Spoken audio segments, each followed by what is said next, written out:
That smell after it rains isn't just moisture. It's a chemical compound called petrichor. When rain hits dry soil, it releases oils from plants that have built up during dry periods. But here's the crazy part.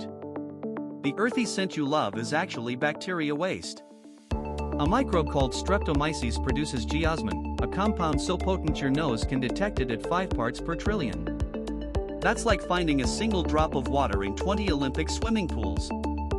Scientists think humans evolved to detect geosmin because it signals water sources.